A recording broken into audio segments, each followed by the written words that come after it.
तो यहाँ हम केमिस्ट्री के haloalkane and haloalkanes chapter के कुछ और कंसेप्ट को देख लेते हैं। अभी हम हेलो एल्केन्स के रिएक्शंस को पढ़ने वाले हैं और हेलो एल्केन्स में 3 टाइप ऑफ रिएक्शन होते हैं। एक है न्यूक्लियोफिलिक सब्स्टिट्यूशन, दूसरा है एलिमिनेशन रिएक्शन एंड थर्ड है रिएक्शन विथ मेटल्स। फिलहाल हम इस वीडियो में न्यूक्लियोफिलिक सब्स्टिट्यूशन और जिसमें SN1 एंड SN2 दो वेराइटी है, इसे ही बहुत अच्छे से डिटेल में पढ़ने वाले हैं। तो लेट अस स्टार्ट। तो सबसे पहले यहाँ आते हैं न्यूक्लियोफिलिक सब्स्टिट्यूशन रिएक्शन। एक एक करके समझेंगे कि न्यूक्लियोफिलिक क्या होता है, क्यों सब्स्टिट्यूशन इसे कहा जाता है। तो सबसे पहली बात है न्यूक्लियोफाइल्स से ही न्यूक्लियोफिलिक वर्ड आया है। न्यूक्लियोफाइल्स दो वर्ड से मिलकर बना है, nucleo and files. Nucleo means होता है पॉजिटिव, क्योंकि न्यूक्लियस पॉजिटिव चार्ज है, एंड फाइल मतलब होता है अट्रैक्शन। तो न्यूक्लियोफाइल एक ऐसा स्पीशीज़ है, एक ऐसा आइटम कह सकते हैं जो पॉजिटिव की तरफ अट्रैक्ट होता है। तो कौन पॉजिटिव की तरफ अट्रैक्ट हो सकता है? जो खुद इलेक्ट्रॉन रिच हो, जिनमें इलेक्ट्रॉन ज़्यादा हो, वही तो पॉजिटिव की तरफ अट्रैक्ट हो सकता है। तो हमारा न्यूक्लियोफाइल्स क्या है? एक इलेक्ट्रॉन रिच स्पीशीज़ है। अब ये इलेक्ट्रॉन रिच कैसे होगा? आइदर बाय नेगेटिव चार्ज, या तो इनमें नेगेटिव चार्ज हो, मतलब इलेक्ट्रॉन ज़्यादा हो तभी नेगेटिव चार्ज होंगे, या तो लोन पेयर ऑफ इलेक्ट्रॉन्स हो, ऐसे इलेक्ट्रॉन के पेयर हो जो लोन है। जैसे कि हम जब बॉक्स बनाते थे उसमें एक ऐसे ऐसे करके दो पेयर बना दिया जो किसी के संग बॉन्ड नहीं बना रहे लेकिन लोन पेयर की तरह से एग्जिस्ट कर रहे हैं। तो ऐसा कुछ हो तभी उसे हम न्यूक्लियोफाइल कहेंगे। अब ये न्यूक्लियोफाइल अगर जाकर किसी भी मॉलिक्यूल को अटैक करता है तो उस जिस मॉलिक्यूल पे अटैक हो रहा है उसे हम कहते हैं सबस्ट्रेट। ये कुछ वर्ड्स हैं जो हम इन जनरल यूज करेंगे। तो जो अटैक करने वाला है यहाँ पर, क्योंकि न्यूक्लियोफिलिक सब्स्टिट्यूशन रिएक्शन है, अटैक करने वाला एक न्यूक्लियोफाइल है जो पॉजिटिव की तरफ अट्रैक्टेड है, मतलब खुद नेगेटिव चार्ज है, और ये जिस पर अटैक करेगा उसे उस मॉलिक्यूल को हम कहते हैं सबस्ट्रेट। ठीक है, सबस्ट्रेट। तो सबस्ट्रेट के किस जगह पे अटैक करेगा? ये खुद नेगेटिव चार्ज है और पॉजिटिव को पसंद करता है। तो सबस्ट्रेट की उस जगह जाकर अटैक करेगा जहाँ पे इलेक्ट्रॉन की डेफिशिएंसी हो, जहाँ पर पॉजिटिव चार्ज हो या पार्शियल पॉजिटिव नेचर हो। तो वही बात यहाँ लिखा है कि they attack at that part of the substrate molecule which is electron deficient. खुद तो इलेक्ट्रॉन रिच है और इलेक्ट्रॉन रिचनेस मिल रहा है नेगेटिव चार्ज या लोन पेयर से, और सबस्ट्रेट को के जाकर ऐसे जगह पे, ऐसे साइट पे अटैक करेंगे जहाँ पर उनका इलेक्ट्रॉन डेफिशिएंट हो सबस्ट्रेट का। तो ये दोनों मिल रहे ऐसे। अब the reaction in which nucleophile replace already existing nucleophile in a molecule, मतलब इस मॉलिक्यूल में ऑलरेडी एक न्यूक्लियोफाइल कहीं ना कहीं एग्जिस्ट कर रहा है। ठीक है, ऐसे एक न्यूक्लियोफाइल इसके अंदर है। सब्स्टिट्यूशन रिएक्शन क्यों नाम दिया गया है? वही बात हो रही है कि ये नया न्यूक्लियोफाइल आएगा, पुराने न्यूक्लियोफाइल को निकाल कर बाहर कर देगा और खुद इसकी जगह ले लेगा। तो हमारा न्यूक्लियोफाइल की जगह न्यूक्लियोफाइल सब्स्टिट्यूट हो रहा है। एक न्यूक्लियोफाइल हटता है, दूसरा न्यूक्लियोफाइल आता है, इसलिए इस रिएक्शन के नाम होते हैं nucleophilic substitution reaction. The reaction in which a nucleophile replaces already existing nucleophile in a molecule, या यहाँ पर सबस्ट्रेट भी कह सकते हैं, इन अ मॉलिक्यूल और substrate is called nucleophilic substitution reaction. Okay, अभी हम हेलो एल्केन के बारे में पढ़ रहे हैं। तो यहाँ पर हमारा जो सबस्ट्रेट होगा वो एक हेलो एल्केन ही होगा। तो हेलो एल्केन के ऊपर ही न्यूक्लियोफाइल आकर अटैक करने वाला है। तो वो देख लेते हैं। In this reaction a nucleophile reacts with haloalkane, यही हेलो एल्केन हमारा सबस्ट्रेट है, having positive partial positive charge on the carbon atom bonded to the halogen. हमने पहले ही अभी डिस्कस किया कि न्यूक्लियोफाइल खुद क्या है, नेगेटिव चार्ज है, और वो जाकर सबस्ट्रेट के ऐसे हिस्से पे अटैक करने वाला है, सबस्ट्रेट के ऐसे हिस्से पे अटैक करने वाला है जो कि पॉजिटिव चार्ज हो। ठीक है, या जहाँ पर इलेक्ट्रॉन डेफिशिएंट हो। अब सबस्ट्रेट क्या है हमारा, क्योंकि हम हेलो एल्केन्स पढ़ रहे हैं, हमारा सबस्ट्रेट हेलो एल्केन्स है। हेलो एल्केन्स में क्या होगा, कार्बन के संग नॉर्मली एक हाइड्रोजन बॉन्ड रहता है कार्बन के संग। अब एक हाइड्रोजन को रिप्लेस करके अगर मैं यहाँ पर एक हेलोजन लगा दूँ तभी ये हेलो एल्केन बन गया। अब ये हेलो एल्केन जब बन गया तो इसका क्या नेचर है, ये इलेक्ट्रोनेगेटिविटी हेलोजन का बहुत ज़्यादा होता है कंपेयर टू कार्बन। देयरफॉर ये हमारा X जो है हेलोजन, इस पे पार्शियली नेगेटिव चार्ज आ जाता है और ये जो कार्बन है इस पे पार्शियली पॉजिटिव चार्ज आ जाता है। इतना तो हमें पहले ही पढ़ के रखे हैं। तो अब हमारा ये सबस्ट्रेट है जो हेलोजन है, सॉरी हेलो एल्केन है, और इस पर न्यूक्लियोफाइल आकर अटैक करने वाला है। कहाँ अटैक करेगा? पॉजिटिव साइड में। इस सबस्ट्रेट का पॉजिटिव साइड क्या है? ये कार्बन। तो ये न्यूक्लियोफाइल आकर इस कार्बन पे अटैक करने वाला है। वही बातें यहाँ पर कही गई थी, ठीक है। और आगे क्या होने वाला है, क्योंकि जब ये कार्बन पे अटैक करेगा, अब पहले से एक और न्यूक्लियोफाइल यहाँ पर है, एग्जिस्ट कर रहा है, वो ये वाला न्यूक्लियोफाइल है। ये पहले से एग्जिस्ट कर रहा है, ये नेगेटिव चार्ज है, पार्शियली नेगेटिव चार्ज है, ये रिप्लेस हो जाएगा, ये चला जाएगा, और जो नया न्यूक्लियोफाइल हमारा था वो आकर इसके जगह को ले लेगा। इसलिए ये पूरे रिएक्शन को हम कहते हैं न्यूक्लियोफिलिक सब्स्टिट्यूशन रिएक्शन। देखिए क्या लिखा है, a substitution reaction take place and halogen atom called the leaving group, क्योंकि ये हेलोजन एटम छोड़कर जाने वाला है। हमने पिछले वीडियो में पढ़ा था लिविंग ग्रुप क्या होते हैं। जो आसानी से इसे छोड़कर चले जाए उसे हम गुड लिविंग ग्रुप कहते हैं, जो आसानी से ना छोड़कर जाए उसे हम पुअर लिविंग ग्रुप कहते हैं। तो सबसे अच्छा लिविंग ग्रुप होता है आयोडीन, उसके बाद होता है ब्रोमीन, उसके बाद क्लोरीन, और फ्लोरीन सबसे पुअर लिविंग ग्रुप होता है, वो जल्दी छोड़कर नहीं जाता। इसका रीज़न भी है क्योंकि ये जो बॉन्ड है हमारा कार्बन और आयोडीन के बीच में, ये बॉन्ड का बॉन्ड लेंथ बड़ा है, बॉन्ड स्ट्रेंथ छोटा है। बॉन्ड स्ट्रेंथ क्योंकि कम है, सॉरी बॉन्ड स्ट्रेंथ छोटा नहीं हो सकता, बॉन्ड स्ट्रेंथ कम हो सकता है। तो क्योंकि बॉन्ड स्ट्रेंथ कम है, ये आयोडीन जल्दी इस कार्बन को छोड़कर चला जाता है। Therefore iodine is a good leaving group compare to boron, sorry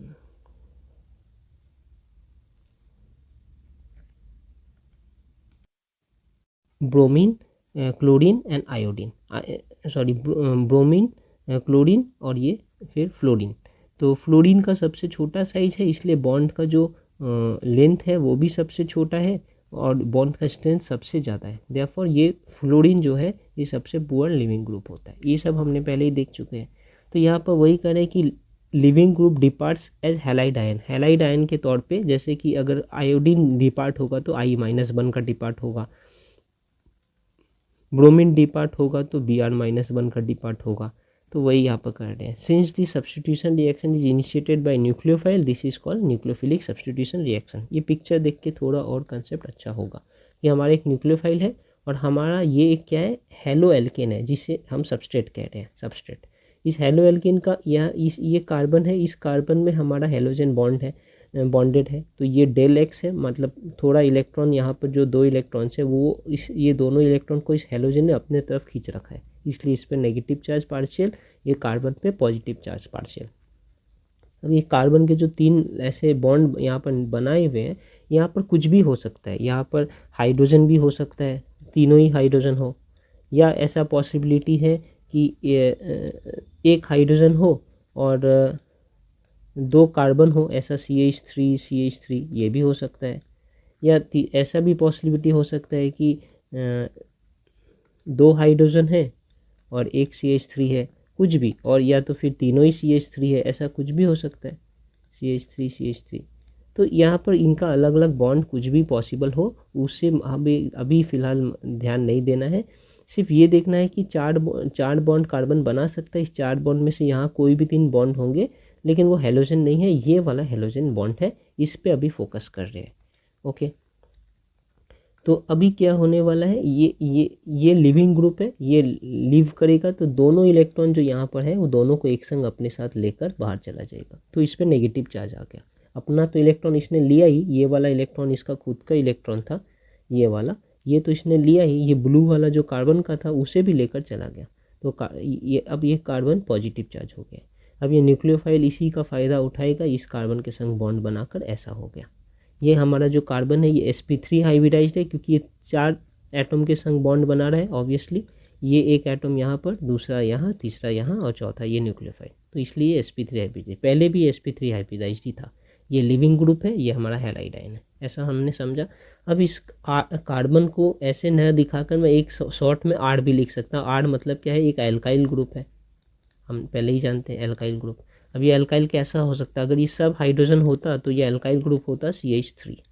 अगर दो हाइड्रोजन है, एक CH3 है, तो ये एल्काइल ग्रुप कैसा होता, ये ऐसा होता CH3 CH2 और X। थोड़ा सोच कर देखिए, इसे को ही तो हम ऐसे लिख सकते हैं ना, फिलहाल ये वाले कार्बन के संग हमारा एक्स जुड़ा है, तो इसी को तो हम ऐसे लिख सकते हैं कि इस कार्बन के संग 3 आइटम जुड़े, ये रेड वाले कार्बन के संग, हाँ ये रेड वाले कार्बन के संग एक्स को छोड़कर और 3 आइटम जुड़े हैं। क्या? 2 हाइड्रोजन, ऐसे 2 लेग में बना देता हूँ हाइड्रोजन, और एक है CH3 ऐसे ऊपर CH3। तो यही है, ये अल्टीमेटली है तो हमारा एल्काइल, एक एल्काइल।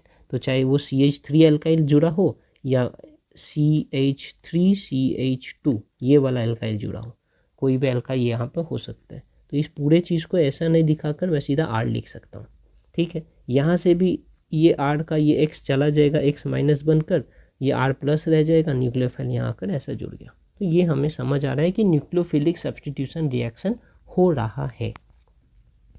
फिलहाल अब देखते हैं कि ये जो न्यूक्लियोफाइल हमारा है, यहाँ तो NU लिख के हमने काम चला दिया है, तो ये न्यूक्लियोफाइल क्या क्या हो सकते हैं और कहाँ से मिलेगा ये न्यूक्लियोफाइल। मतलब ऐसे एक स्पीसीज जो नेगेटिव चार्ज होंगे या जिनमें लोन पेयर होगा, जो आकर इनमें अटैक करेंगे, इनको रिप्लेस करेंगे, हेलोजन को हैलाइड आयन बनाकर चले जाएंगे हेलोजन, और ये न्यूक्लियोफाइल इसके संग बॉन्ड बनाकर ऐसा एक नया कंपाउंड बनाएगा जिसे RNU कह रहे हैं। लेकिन ये NU है क्या, क्या क्या एग्जाम्पल NU का हो सकता है, तो वो देखते हैं। सबसे पहले रिएजेंट है हमारा पोटेशियम हाइड्रोक्साइड या सोडियम हाइड्रोक्साइड या पोटेशियम हाइड्रोक्साइड, ये हमें देंगे एक न्यूक्लियोफाइल जो है OH। पता ही हमें KOH जो होता है वो टूट सकता है K प्लस और OH माइनस में, तो यहाँ से हमें एक न्यूक्लियोफाइल मिला ना, ये वाला जो एक ऐसा स्पीसीज है जो जिस पे नेगेटिव चार्ज है, therefore it is a nucleophile, मतलब attracted towards positive charge, nucleophile बना। अब ये न्यूक्लियोफाइल एक R के संग, R स्टैंड्स फॉर कोई भी एल्काइल ग्रुप होगा, उसके संग अटैच होंगे तो वो क्या बनेगा, ROH, है ना। और ये ROH क्या है, एक टाइप ऑफ एल्कोहल है। फिर वाटर का न्यूक्लियोफाइल क्या होगा, वाटर से क्या न्यूक्लियोफाइल मिलेगा, वाटर ही एक न्यूक्लियोफाइल है। क्यों? क्योंकि न्यूक्लियोफाइल का डेफिनेशन अभी हमने जो पढ़ा था उसमें क्या कह रहे थे कि इलेक्ट्रॉन रिच स्पीसीज तो होना ही है, लेकिन ये कैसे होगा electron rich species, either negative charge हो या तो लोन पे इलेक्ट्रॉन हो। तो ये OH में तो नेगेटिव चार्ज था, हमें समझ आया। H2O में क्या है, H2O में है लोन पेयर।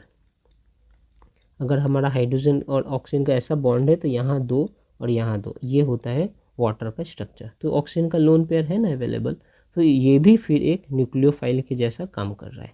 तो अब ये जब एक अटैक करने के बाद जो सब्स्टिट्यूशन प्रोडक्ट बनाएगा, ये हमारा फिर ROH बना रहा है, ये एक एल्कोहल है। अब NI, ये भी एक न्यूक्लियोफाइल हो सकता है, सॉरी यहाँ से भी हमें एक ये रिएजेंट है, इससे हमें न्यूक्लियोफाइल मिलता है। तो ये NAI से क्या न्यूक्लियोफाइल हमें मिलेगा, यहाँ पर मिल सकता है Na और H और I माइनस। तो ये I माइनस एक न्यूक्लियोफाइल है। ये हमारा ऑलरेडी जो भी ये था हेलोजन था, उसे रिप्लेस करके ये NU आएगा, है ना। ये बताना चाह रहा हूँ कि इसमें ऑलरेडी एक हेलोजन था, इस हेलोजन के इस X को रिप्लेस करके ये RNU आ रहा है, तो RNU यहाँ पर हमारा NU क्या है, न्यूक्लियोफाइल क्या है, I। तो ये जो प्रोडक्ट बन रहा है ये वाला प्रोडक्ट, वो यहाँ पे बनेगा RI। ये अगर थोड़ा आप सोचें ना कि ये कौन सा रिएक्शन है, तो पिछले वीडियो में हमने पढ़ा था ये फ्लिंकेनस्टाइन रिएक्शन है। यहाँ पर ही वो था कि हमारा R के संग मान लीजिए क्लोरीन या ब्रोमीन अटैच्ड है, उसे रिप्लेस करके मुझे I लगाना है। ये था हेलोजन का preparation from the halogen, alkyl halide से ही एल्काइल हैलाइड हम बना रहे हैं। वहाँ पर फ्लिंकेनस्टाइन रिएक्शन था जहाँ पर आयोडीन को लगाना था बस। तो ये इसे हटाकर इसका रिएक्शन अगर NaI के संग किया जाए तो हमें प्रोडक्ट मिल रहा था RI और साथ में NaCl, और यहाँ हम ड्राई एसीटोन यूज करते थे।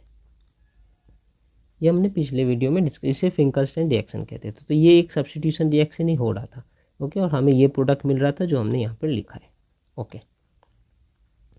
अब इसके बाद देखते हैं और क्या क्या अवेलेबल है।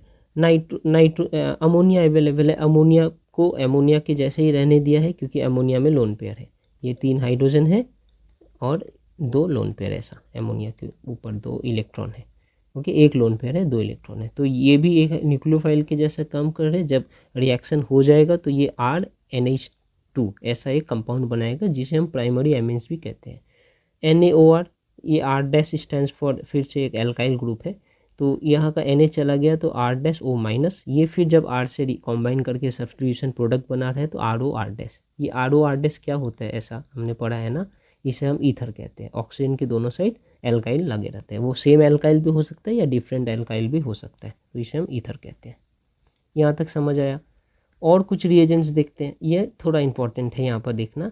यहाँ पर देखिए एक रिएजेंट का नाम है KCN, ठीक है, पोटेशियम साइनाइड। दूसरे रिएजेंट का नाम है AgCN, ये सिल्वर साइनाइड। ओके, इसमें से ये वाला एक न्यूक्लियोफाइल बनेगा, इसमें से भी ये वाला न्यूक्लियोफाइल बनेगा। ओके, वही बन भी रहा है, लेकिन यहाँ पे देखिए जो प्रोडक्ट बन रहा है ये R अटैच हो रहा है इस CN के C के साथ, ठीक है, C के साथ। और सेकंड केस में ये वाला R अटैच हो रहा है इस CN के N के साथ। मतलब हमारा CN एक न्यूक्लियोफाइल है, ठीक है, नेगेटिव चार्ज वाला, लेकिन किसी कंडीशन में ऐसा हो सकता है कि हमारा R इस C के साथ अटैच हो, और किसी कंडीशन में ऐसा हो सकता है कि हमारा R इस N के साथ अटैच हो। तो वो क्या क्या कंडीशन से कब कैसे हो सकते हो थोड़ी देर में देखेंगे, लेकिन ये पॉसिबिलिटी है यहाँ पर, ठीक है। तो एक ही न्यूक्लियोफाइल है CN जो जिनके पास दो साइट है, मतलब वो अपने दो साइड से अटैक कर सकते हैं। जैसे अगर हमने OH लिखा था माइनस O के ऊपर, तो ये जब भी अटैक करेगा तो इस O से ही अटैक कर सकता है। ये जब भी बॉन्ड बनाएंगे किसी के संग तो ये O से अटैक कर रहा है। लेकिन यहाँ पे CN जो है, CN में ये C से भी अटैक कर सकता है, N से भी अटैक कर सकता है, अलग अलग कंडीशन में। यह हमने देख ही रहे हैं कि इस पहले केस में जब KCN है तो इस न्यूक्लियोफाइल ने C से अटैक किया है R के ऊपर, तो यहाँ लिखा है R लिंक्ड विथ C, और इसे हम कहते हैं नाइट्राइल या साइनाइड। और जब ये न्यूक्लियोफाइल N से अटैक करता है तो उसे यहाँ लिखा है R लिंक्ड विथ N, और इसे हम कहते हैं आइसोनाइट्राइल या आइसोसाइनाइड। अब ये आयनिक प्रोडक्ट अगर होगा हमारा रिएजेंट, KCN जैसा आयनिक प्रोडक्ट है, तो ये C से अटैक करेंगे। अब AgCN एक कोवैलेंट प्रोडक्ट है, तो ये N से अटैक करेंगे। ओके, सिमिलरली यहाँ पर और दो एग्जाम्पल है। KNO2, इसे कहते हैं पोटेशियम नाइट्राइट, और ये है सिल्वर नाइट्राइट। ये पोटेशियम नाइट्राइट जो है ये आयनिक प्रोडक्ट है, सिल्वर नाइट्राइट फिर से कोवैलेंट प्रोडक्ट है।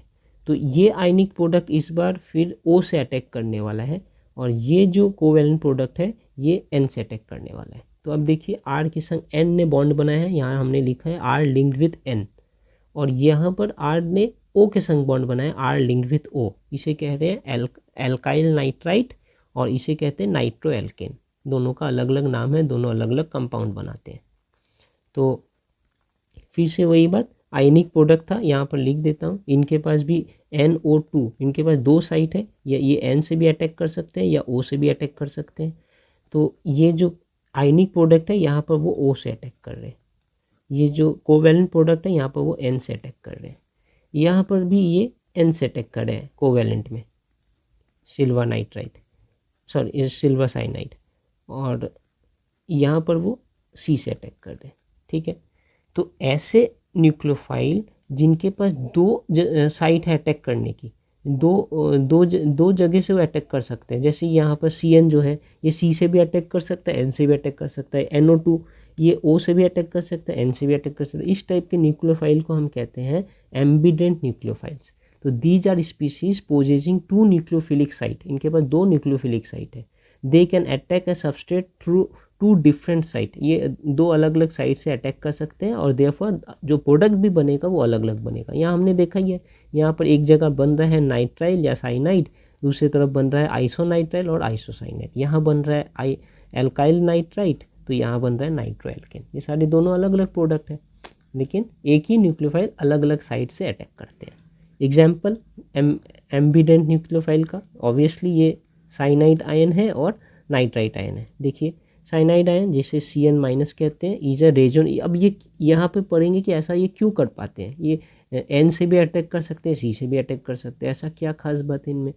तो is a resonance hybrid of following two structure, जो हम ये CN माइनस लिख रहे हैं साइनाइड आयन, इनका अगर रेजोनेंस स्ट्रक्चर देखें तो ये तो या तो ये है या तो ये, ऐसे रेजोनेट करते रहते हैं। इनका इलेक्ट्रॉन यहाँ से इसके ऊपर चला गया तो ये ऐसा बन जाएंगे, और ये डबल बॉन्ड, जो डबल इलेक्ट्रॉन यहाँ पर दिख रहा है वो अगर ये बॉन्ड में आ गए तो ऐसा बन जाएंगे। ये हमने पहले भी पढ़ा था। ये एरो जब ऐसे जा रहा है ना, तो जाने के बाद क्या हमें रिजल्ट मिलेगा वो यहाँ पर दिख रहा है, और यहाँ पर जो एरो ऐसे दिखाया गया, ये एरो से जब इलेक्ट्रॉन मूवमेंट हो जाएगा अकॉर्डिंग टू दिस एरो, तो हमें क्या प्रोडक्ट मिलेगा वो यहाँ दिखता है। तो ये एरो के बाद ये रिजल्ट आएगा, ये एरो एग्जीक्यूट होगा तो ये रिजल्ट आएगा। अब आप दोनों रिजल्ट को देखेंगे तो एक में क्या है, कार्बन के ऊपर नेगेटिव चार्ज है, एक में नाइट्रोजन के ऊपर एक नेगेटिव चार्ज है। देयरफॉर ये दोनों में से किसी से भी अटैक कर सकता है। ओके, जब ये कार्बन से अटैक करते हैं तो हमें साइनाइड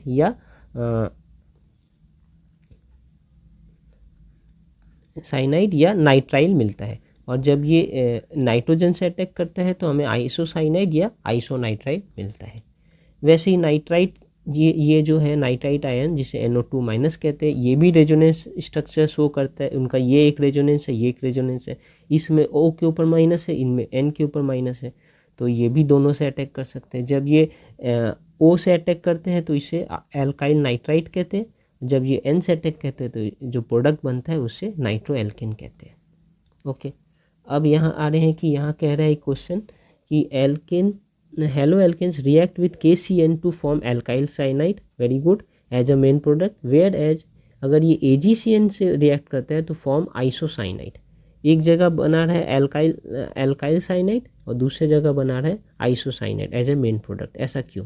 तो ये हमारा आयनिक है, ये हमारा कोवेलेंट है। वही बात है, KCN is mainly ionic in nature and provide cyanide ion in the solution. तो KCN आयनिक है, ये जब भी सॉल्यूशन में जाएगा, ये वाटर में या कहीं भी अगर ऐसा लिक्विड सॉल्यूशन में गया, एसिडिक सॉल्यूशन में, तो ये K+ एंड CN- ऐसा बनाएगा। ये CN- ही का दो रेजोनेंस स्ट्रक्चर अवेलेबल है। एक ऐसा है, यहाँ पर हमने जो बनाया था, ये CN- का दो रेजोनेंस स्ट्रक्चर अवेलेबल, ऐसा या ऐसा। देयरफॉर ये कार्बन से भी अटैक कर सकता है, नाइट्रोजन से अटैक कर सकता है। लेकिन बात ऐसा है कि कार्बन के संग कार्बन का बॉन्ड ज़्यादा स्टेबल होता है कंपेयर टू कार्बन के साथ नाइट्रोजन का बॉन्ड, क्योंकि ये अटैक जब करेगा तो बॉन्ड किसके संग बना रहा है, कार्बन के संग ही ना। यहाँ पर देखिए क्या लिखा है कि R के संग बॉन्ड बना रहा है C, और यहाँ पर R के संग बॉन्ड बना रहा है N। ये R है क्या? R तो है एल्काइल ग्रुप, इसमें बॉन्ड भी बनाएंगे तो C है कहीं ना कहीं इसके भीतर। तो C के संग C का बॉन्ड ज़्यादा स्टेबल है, C के संग N का बॉन्ड कम स्टेबल है। क्यों? क्योंकि C और C का इलेक्ट्रोनेगेटिव ऑलमोस्ट सेम है, तो इलेक्ट्रॉन इक्वली शेयर होने की चांसेस है। यहाँ पर C और N के संग इलेक्ट्रोनेगेटिविटी का डिफरेंस है, तो इलेक्ट्रॉन इक्वली शेयर नहीं होगा। हमेशा ऐसा एक प्रोडक्ट बनने का टेंडेंसी ज़्यादा होता है जिनमें चार्जेस डिस्ट्रीब्यूशन इवन हो, वो पोलरिटी ना आए। तो इसलिए कार्बन के संग कार्बन का बॉन्ड बनना ज़्यादा लाजमी है इस टाइप के रिएक्शन में। यही कारण है कि देखिए RX है, ये C- है, ये X चला जाएगा बाहर, ये C ये R के संग जुड़ के RCN और X-, ये हो गया हमारा साइनाइड। ओके, यही बातें यहाँ पर लिटरेचर में लिखी है कि although both carbon and nitrogen atoms are in a position to donate electron pairs, दोनों के पास ही इलेक्ट्रॉन पेयर डोनेट करने का पोजीशन है। देखिए यहाँ पर नेगेटिव चार्ज इसके पास है, नेगेटिव चार्ज इसके पास है, तो पोजीशन में है कि इलेक्ट्रॉन डोनेट कर सकते हैं। The attack take place mainly through carbon atom and not through nitrogen atom. क्यों? Since carbon carbon bond is more stable than carbon nitrogen bond. Okay, अब AgN में आ जाते हैं। AgN तो है कोवैलेंट, यहाँ पर वो चार्ज जो है पहले से टूट कर, जैसे हमने यहाँ दिखाया कि K+ CN- हो के रेडी हो गए वो अटैक करने के लिए, ऐसा नहीं है। वो कोवैलेंट है, बॉन्ड बना ही है, बने हुए बॉन्ड में ही कोई दूसरा बीच में आ रहा है। देखिए AgCN- ऐसे करके एक बॉन्ड है, यहाँ पर हमारा कार्बन Ag के संग भी बॉन्ड बना रहा है, नाइट्रोजन के संग भी बॉन्ड बना रहा है। क्या इस पूरे में आपको कार्बन के ऊपर कोई भी नेगेटिव चार्ज या लोन पे इलेक्ट्रॉन दिख रहा है? नहीं दिख रहा है। कार्बन का खुद का 4 इलेक्ट्रॉन होता है और वो चारों इलेक्ट्रॉन खर्च हो चुके हैं। एक इलेक्ट्रॉन खर्च हो रहा है सिल्वर के संग बॉन्ड बनाने में, और 3 इलेक्ट्रॉन खर्च हो रहे हैं नाइट्रोजन के संग बॉन्ड बनाने में। अब लोन पेयर किसके पास अवेलेबल है? सिर्फ नाइट्रोजन के पास। तो ये इस टाइप के कंपाउंड में ये कहाँ से अटैक कर पाएंगे? ये वाले साइड से ही कर पाएंगे, क्योंकि उनका यही जगह अवेलेबल है। तो इसी के साथ ये इस R को अटैक करेंगे, और वो करने के बाद ये X बाहर निकल गया, ये X बाहर निकल जा रहा है, और ये नाइट्रोजन के संग ये R यहाँ पर कॉम्बाइन हो रहा है। ठीक है, और ये वाला जो Ag है ये भी बाहर निकल जा रहा है, ये Ag इस X के साथ कॉम्बाइन होकर ऐसा बन रहा है। थोड़ा डिटेल में अगर इसे देखना चाहे तो यहाँ पर लिखा है डिटेल में, ये जो पहला रिएक्शन है उसे दिखाया गया है कि कैसे क्या हो रहा है। तो यहाँ पर सबसे पहले डबल ये जो 2 इलेक्ट्रॉन है दोनों ही X के ऊपर चले गए, तो तो ये हमारा X- बनकर अलग, जो यहाँ पे देख सकते हैं X- बनकर अलग, और ये जो R+ है, अब ये इनके पास प्लस है और ये नाइट्रोजन के पास 2 इलेक्ट्रॉन है, तो दोनों जुड़ जाएंगे। ये देखिए जुड़ गए दोनों, ठीक है, बाकी सब सेम है।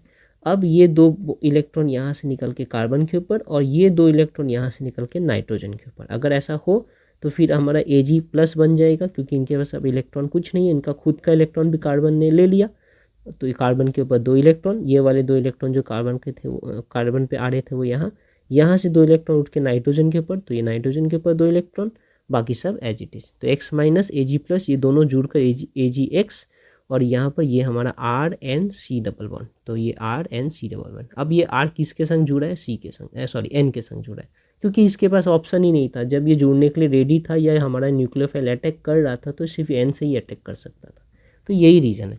सिमिलरली ऐसा एक क्वेश्चन हमारे पोटेशियम नाइट्राइट या सिल्वर नाइट्राइट से भी आ सकता है, तो यही रीज़न है, सेम ऐसा ही। ये क्या कर सकते हैं, यहाँ पर दिया है, आप एक बार देख सकते हैं। ओके, अब हम आते हैं SN1 रिएक्शन। हमने पहले ही पढ़ा था ना कि ये न्यूक्लियोफिलिक सब्स्टिट्यूशन रिएक्शन 2 वैरायटी है इनमें, SN1 और SN2। बहुत इंटरेस्टिंग है और इजी है, आसानी से समझ सकते हैं। SN1 एक एक करके समझते कि नाम ऐसा क्यों है SN1। S stands for substitution, वो अच्छी बात है। N स्टैंड्स फॉर न्यूक्लियोफिलिक, वो भी अच्छी बात है, हमें पता है। And 1 stands for unimolecular. Unimolecular का क्या मतलब है? एक मॉलिक्यूल, ठीक है। अब ये एक मॉलिक्यूल का क्या मतलब हो रहा है यहाँ पर? 1 मतलब 1 मॉलिक्यूल, यूनिमॉलिक्यूल। अब 1 का क्या मतलब है? ये मतलब है कि हमारा जब ये रिएक्शन होगा इस टाइप का न्यूक्लियोफिलिक सब्स्टिट्यूशन रिएक्शन, तो इस रिएक्शन का जो रेट है कि कितना फास्ट रिएक्शन होगा, कितना स्लो रिएक्शन होगा, किस रेट पे रिएक्शन होने वाला है, एग्जीक्यूट होने वाला है, वो डिपेंड करेगा सिर्फ एक रिएक्टेंट के ऊपर। हमें पता है रिएक्शन जब भी होगा तो ऐसे A+B को मिलाते हैं तो C+D बनता है। तो यहाँ पर रिएक्टेंट 2 है, लेकिन कितना फास्ट ये रिएक्शन होगा वो डिपेंड कर रहा है सिर्फ कोई एक रिएक्टेंट के ऊपर। तो इसे हम इसलिए कहते हैं यूनिमॉलिक्यूलर। देखिए यहाँ लिखा है 1 represents the fact that the rate of reaction depends upon the concentration of only 1 reactant, ठीक है। और इस टाइप के रिएक्शन को हम कहते हैं फर्स्ट ऑर्डर काइनेटिक्स, क्योंकि ये रिएक्शन का जो रेट है वो एक ही वेरिएबल के ऊपर डिपेंड करता है, एक ही रिएक्टेंट के ऊपर डिपेंड करता है। अब वो कैसे, क्यों, सब देखेंगे अभी, ठीक है। और थोड़ा नीचे आते हैं, यहाँ पर ये भी बात कह रहे हैं कि SN1 रिएक्शन जो है ये generally carried out in polar protic solvent. मतलब ऐसा एक सॉल्वेंट में ये रिएक्शन, जब ये रिएक्शन हो रहा होता है तो एक ऐसा माहौल चाहिए जहाँ पर H+ अवेलेबल हो। पोलर प्रोटिक, पोलर मतलब हो गया ना, पोलर सॉल्वेंट कैसा होता है? जैसे वाटर, जिनमें मॉलिक्यूल्स वाटर के क्या होंगे, एक साइड A+ होगा, एक साइड माइनस होगा, क्योंकि हम जानते हैं वाटर के मॉलिक्यूल ऐसे होते हैं, ऐसे होते हैं, इधर हाइड्रोजन इधर ऑक्सीजन। तो ऑक्सीजन की तरफ पार्शियल नेगेटिव चार्ज और हाइड्रोजन की तरफ पार्शियल पॉजिटिव चार्ज, देयरफॉर ये एक डाइपोल जैसा काम करता है, ये पॉजिटिव नेगेटिव। तो ये हो गया पोलर सॉल्वेंट। प्रोटिक मतलब जिनमें H+ अवेलेबल हो, ये एक प्रोटिक मतलब हो गया, प्रोटॉन से प्रोटिक वर्ड आ रहा है, H+ एक प्रोटॉन ही है और कुछ नहीं। तो प्रोटॉन अवेलेबल हो ऐसे एक माहौल में, ऐसे एक सॉल्वेंट में ये रिएक्शन एग्जीक्यूट होता है। क्यों, वो भी थोड़ी देर में देखेंगे। ऐसा माहौल कौन दे सकता है? वाटर दे सकता है, अल्कोहल दे सकता है और एसिटिक एसिड दे सकता है। पोलर प्रोटिक माहौल सॉल्वेंट, ओके। अब और एक बात है कि SN1 reaction occurs in 2 steps. इनका नाम है SN1, लेकिन ये होता है 2 स्टेप में, इसलिए इससे कन्फ्यूज नहीं होना है, क्योंकि ये 1 stands for this fact that this reaction is actually dependent, rate of reaction is dependent upon only 1 reactant. एक ही रिएक्टेंट पे रेट ऑफ रिएक्शन जो है डिपेंड करता है, इसलिए इसे फर्स्ट ऑर्डर काइनेटिक्स भी कहते हैं इस रिएक्शन को, इसलिए इसका SN1 है। 1 स्टैंड फॉर यूनिमॉलिक्यूलर, ओके। लेकिन ये SN1 एग्जीक्यूट होता है 2 स्टेप्स में, 2 स्टेप में एग्जीक्यूट होते हैं। बहुत ईजी है ये 2 स्टेप समझना। अगर एकदम सिंपल शब्दों में कहा जाए तो C होना क्या है? C और X का बॉन्ड है, ये बॉन्ड टूटना है, और फिर C और एक न्यूक्लियोफाइल रहेगा, उनका बॉन्ड बनना है ना। तो पहला स्टेप में ये बॉन्ड टूटेगा, टूटकर हमें C+ और X- ऐसा मिलेगा, 2 चीज़ें, ठीक है। और दूसरे स्टेप में दूसरे स्टेप में हमारा C+ के संग न्यूक्लियोफाइल कॉम्बाइन होकर हमें प्रोडक्ट मिलेगा ये CNU। ये तो पहले स्टेप में ऐसा C+ और X- अलग अलग होंगे, दूसरे स्टेप में इस C+ के साथ एक न्यूक्लियोफाइल ऐड होकर हमें प्रोडक्ट देगा जो होगा CNU। यही है यहाँ पर 2 स्टेप्स। तो देखिए पहला स्टेप में क्या हो रहा है, ये पहला स्टेप में अगर ये हमारा एल्केन था, इस एल्केन में ये 3 तो बॉन्ड बना रहे हैं, वो कुछ भी हो सकता है, हाइड्रोजन भी हो सकते हैं, CH3 भी हो सकता है, 2 CH3 या तीनों CH3 हो, या और भी कुछ हो जाए, लेकिन ये 4 बॉन्ड यहाँ पर 3 बॉन्ड यहाँ पर बना रहे हैं किसी और के संग, कार्बन या हाइड्रोजन के संग, उसे हम बाद में देखेंगे। अब ये एक्स की बात करते हैं, तो ये एक्स में क्या हो रहा है, क्लीवेज हो रहा है, यहाँ से ये दोनों इलेक्ट्रॉन लेकर ये चला गया। ओके, तो यहाँ X- अलग और ये C+ एक कार्बोकैटायन बन गया। कार्बोकैटायन आपको पता है क्या होता है, कार्बन का कैटायन। तो जब कार्बन कैटायन बन रहा है तो इसे कार्बोकैटायन कहते हैं। ठीक है, नेक्स्ट स्टेप में क्या होगा, इसी कार्बोकैटायन पे अब न्यूक्लियोफाइल आकर अटैक करने वाला है। तो देखिए इस कार्बोकैटायन में न्यूक्लियोफाइल आया, दोनों एक दूसरे के संग जुड़ गए और हमें प्रोडक्ट मिल गया। एज सिंपल एज दैट, इतना ही है। ओके, अब ये एक प्रोडक्ट पे क्यों डिपेंड करता है इस रिएक्शन का रेट, ये इसके लिए तो इसका एक रिएक्टेंट पे क्यों डिपेंड करता है इस रिएक्शन का रेट, इसी के लिए तो इसका नाम SN1 है ना। तो ये देखिए ये वाला जो स्टेप 1 है यही रेट डिटरमाइनिंग स्टेप है, ये इसे हम स्लो स्टेप भी कहते हैं। ये जो 2 स्टेप्स है ना, इसका एक और भी नाम है कि फर्स्ट स्टेप को हम स्लो स्टेप कहते हैं और या रिवर्सिबल स्टेप भी कहते हैं। कभी अगर ऐसा कुछ भी नाम आए, स्टेप 1 या स्टेप 1 ऑफ SN1 रिएक्शन, या slow step of SN1 reaction, या reversible step of SN1 reaction, तो ये सारे एक ही समझिएगा कि हम इस स्टेप की बात करें जहाँ पर कैटायन और हैलाइड बन रहे हैं। ये स्टेप ही डिटरमाइन करता है कि हमारा नेक्स्ट स्टेप कितना फास्ट होगा, इसलिए इसे फास्ट स्टेप कहते हैं। तो हमारा रेट सिर्फ इसी स्टेप पर डिटरमाइन करता है। ये अगर स्लो है तो रिएक्शन स्लो होगा, ये अगर फास्ट है तो रिएक्शन फास्ट होगा, क्योंकि सेकंड स्टेप तो ऐसे ही फास्ट है। अब ये स्लो और फास्ट कैसे डिपेंड करता है, वो डिपेंड करेगा कि हमारा प्रोडक्ट जो है वो कितना स्टेबल है। कभी भी रिएक्शन ऐसा ही एग्जीक्यूट होना चाहता है जिसमें प्रोडक्ट जो बन रहे हैं वो ज़्यादा स्टेबल हो। ऐसा कोई रिएक्शन फास्ट नहीं हो सकता जिनका जो प्रोडक्ट बन रहा है वो स्टेबल ही नहीं हो, क्योंकि स्टेबिलिटी हर कोई चाह रहे हैं। वो रिएक्टेंट प्रोडक्ट में कन्वर्ट ही क्यों होगा, क्योंकि कन्वर्ट होने के बाद उसे स्टेबिलिटी मिलेगी। अगर कन्वर्ट होने के बाद उसकी स्टेबिलिटी कम हो जाए तो वो कन्वर्ट ही नहीं होगा, वो रिएक्टेंट के फॉर्म में ही रहेगा। तो अब ये डिपेंड करता है कि कन्वर्ट होने के बाद कितना स्टेबल ये है, इस पे डिपेंड करता है इसका रेट। तो स्टेबिलिटी अब क्या है, कार्बोकैटायन का हमें निकालना है। तो आपने कहीं तो ये पढ़ा होगा पहले कि कार्बोकैटायन की स्टेबिलिटी में 3 डिग्री कार्बोकैटायन की स्टेबिलिटी सबसे ज़्यादा होती है। स्टेबिलिटी ऑफ कार्बोकैटायन अगर देखें तो 3 डिग्री कार्बोकैटायन की स्टेबिलिटी सबसे ज़्यादा है, फिर 2 डिग्री और फिर 1 डिग्री। अब ये 2 डिग्री 3 डिग्री 1 डिग्री क्या होता है, जैसे इस कार्बन के संग अगर ये हाइड्रोजन हाइड्रोजन हाइड्रोजन होता, ऑब्वियसली यहाँ पर होता तभी ऐसे मिलता मुझे, ये H जाकर यहाँ पर, तो ये कार्बन जो हमारा है ना, ये कार्बन कितने और कार्बन के संग अटैच्ड है, आंसर है 0, एक भी कार्बन के संग अटैच नहीं है, तो उसे हम कहते हैं मिथाइल आयन। ठीक है, तो ये एक मिथाइल आयन है, इसकी स्टेबिलिटी सबसे कम है। ठीक है, अब अगर हमारा ये रिएक्टेंट ऐसा होता कि एक के संग CH3 लगा है, एक कार्बन के संग, ये एक बॉन्ड इनका CH3 के संग है और 2 हाइड्रोजन के संग, तो यहाँ भी ऑब्वियसली ये वाला एक CH3 होता, CH3 और 2 हाइड्रोजन। अब देखिए ये जो कार्बोकैटायन है ये कितने कार्बन के संग अटैच्ड है, तो आंसर है सिर्फ एक कार्बन के संग यहाँ अटैच्ड है। कार्बोकैटायन की बात कर रहा हूँ, ये C+ वाला कार्बन इस कार्बन के संग अटैच्ड है, तो ये 1 डिग्री कार्बन है, कार्बन कैटायन है, ये पिछले वाले से ज़्यादा स्टेबल है। अगर ये ऐसा होता CH3, 2 कार्बोकैटायन या कार्बन यहाँ लगे रहते, तो ऑब्वियसली यहाँ भी ये CH3 ऐसा ही बनता। ये कार्बोकैटायन जो हमारा है कितने कार्बन से अटैच्ड है, 2 कार्बन के संग, therefore it is a 2 degree carbocation. वैसे अगर तीनों में CH3 होता तो ये यहाँ पर 3 डिग्री कार्बोकैटायन होता, और 3 डिग्री सबसे ज़्यादा स्टेबल है compare to 2 degree, compare to 1 degree, compare to methyl group.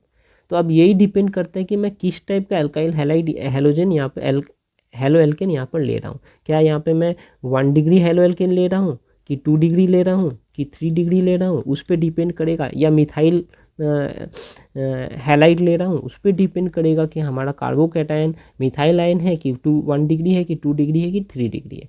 अगर ये 3 डिग्री है तो रेट ज़्यादा है रिएक्शन का, जल्दी जल्दी ऐसे फॉरवर्ड में जाएगा, और अगर ये मिथाइल आयन है तो रेट सबसे कम है, धीरे धीरे फॉरवर्ड में जाएगा। तो सब कुछ किस पे डिपेंड कर रहा है, एक चीज़ के ऊपर, एक रिएक्टेंट के ऊपर, वो रिएक्टेंट है ये कौन सा डिग्री है इस पे डिपेंड करता है कि ये मिथाइल हैलाइड है कि 2 डिग्री है कि 3 डिग्री है कि 1 डिग्री है, इस पे डिपेंड कर रहा है। ओके, क्योंकि एक बार ये मिल गया तो सेकेंड स्टेप में होना कुछ नहीं है, बस इस प्लस के संग एन को जोड़ना है। अब यहाँ पर ये 1 डिग्री था कि 2 डिग्री था कि 3 डिग्री था, अब इसको मैटर नहीं करता, इसे तो बस जोड़ना है।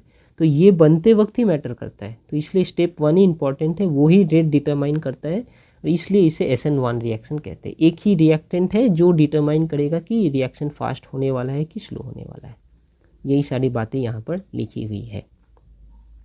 और एक बात यहाँ पर, ये जब टूटेगा तो ये C+ और X- होकर निकलना है। अब X- होगा ही क्यों, इसे अगर कोई और अच्छा मिल जाए जहाँ जिसके संग ये कॉम्बाइन हो जाए, तभी ये X यहाँ से छोड़कर निकलेंगे C को, ताकि ये X- जब बन रहा है तो ये किसी और के संग कॉम्बाइन हो जाए।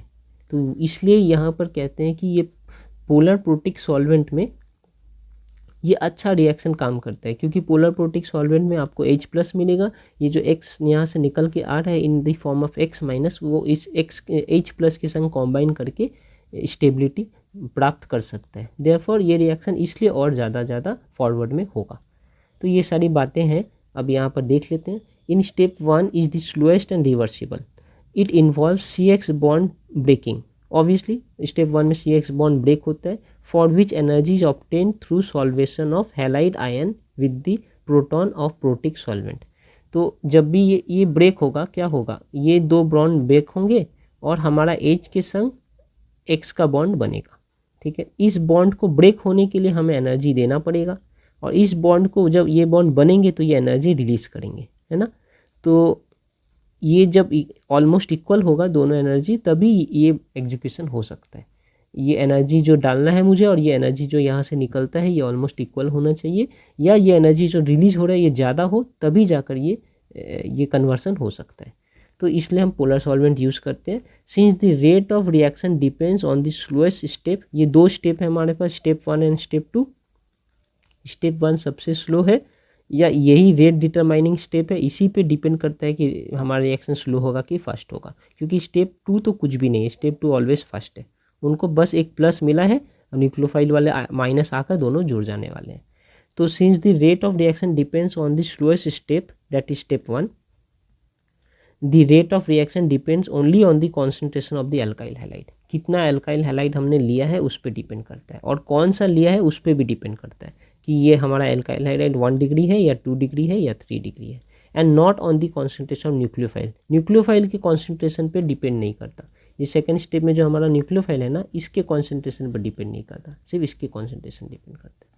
अगर हम रिएक्शन को देखें, SN1 रिएक्शन, ये मतलब कोई भी न्यूक्लियोफिलिक रिएक्शन, क्या था हमारे पास, 2 रिएक्टेंट थे, यहाँ पर हमने पढ़ा था जो, देखिए एक था हमारे पास NU न्यूक्लियोफाइल, दूसरा था हमारा एल्काइल हैलाइड, ये दोनों मिलेंगे तो ऐसा बनेंगे। तो SN1 में यही कह रहे हैं कि ये सिर्फ इसके कॉन्सेंट्रेशन पर डिपेंड करेगा, क्योंकि यही टूटने वाले हैं, टूटकर कार्बोकैटायन और हैलाइड आयन बनाने वाले हैं स्टेप 1 में। तो ये कितना है इसके कॉन्सेंट्रेशन डिपेंड करे, न्यूक्लियोफाइल का कॉन्सेंट्रेशन यहाँ पर मैटर नहीं कर रहा in this case of SN1 reaction. ठीक है, यहाँ तक हमने समझा। अब देखिए, greater the stability of carbocation, greater will be its ease of formation from the alkyl halide and faster will be the rate of reaction। जो हमने कहा था, अगर कार्बोकैटायन की स्टेबिलिटी ज़्यादा होगी तो वो ज़्यादा जल्दी आसानी से बनेगा, एज ऑफ फॉर्मेशन ज़्यादा होगा, फ्रॉम एल्काइल हैलाइड से कार्बोकैटायन जो बन रहा है जल्दी आसानी से बनेगा, और देयरफॉर रेट ऑफ रिएक्शन भी हमारा फास्ट होगा। इसलिए हमें ये पता है कि हमारा जो 3rd डिग्री कार्बोकैटायन है that is more stable than 2 degree, लिखा है more stable 2 degree is more stable than 1 degree, and therefore 3 degree alkyl halide undergoes SN1 reaction very fast compare to 2 degree alkyl halide, and 2 degree alkyl halide goes SN1 reaction faster compare to 1 degree. ये सब हमने तो अभी discuss कर लिया है। तो अब रिएक्टिविटी के ऑर्डर को अगर देखें तो सबसे फास्ट रिएक्टिविटी होगा हमारा टर्शियरी एल्काइल हैलाइड का, ऐसे एल्काइल हैलाइड का जिसके कार्बन के संग जो हैलोजन लगा है उस कार्बन के संग बाकी जो 3 बॉन्ड बन रहे हैं वो सब कार्बन वाले होंगे। ये हमारा कार्बन है जिसके संग हैलोजन लगा है। अब ये बाकी 3 बॉन्ड जो बन रहे हैं वो कार्बन वाले होंगे, तो ये हमारा टर्शियरी एल्काइल हैलाइड है। एक टर्शियरी एल्काइल हैलाइड का यहाँ पर एक और पिक्चर है, अब देखिए शायद यहाँ पर है, ये देखिए इस टाइप को हम टर्शियरी एल्काइल हैलाइड कहते हैं। ये हमारा सेंटर में कार्बन है और ये देखिए ये 1 2 3 कार्बन के संग ये जुड़े हैं, तो ये 3rd डिग्री या टर्शियरी एल्काइल हैलाइड। यहाँ पर देखिए ये एक सेंटर में कार्बन है, एक कार्बन इधर, एक कार्बन इधर, एक हाइड्रोजन इधर, तो ये 2 कार्बन से जुड़े हैं ना, ये वाला कार्बन जिसके संग हैलोजन जुड़ा है वो वाला कार्बन और 2 कार्बन के संग जुड़े, तो ये 2nd डिग्री। फिर ये 1 डिग्री, ये देखिए इधर सी है, और ये मिथाइल हैलाइड, क्योंकि यहाँ पर सारे हाइड्रोजन है, एक भी ये कार्बन किसी और एक कार्बन से नहीं जुड़ा है, सिर्फ हाइड्रोजन से जुड़ा है, तो ये मिथाइल हैलाइड। तो SN1 रिएक्शन में सबसे ज़्यादा फास्ट रिएक्शन होगा हमारा टर्शियरी एल्काइल हैलाइड का, फिर सेकेंडरी का, फिर प्राइमरी, फिर मिथाइल हैलाइड का। इतना हमें समझ आ गया।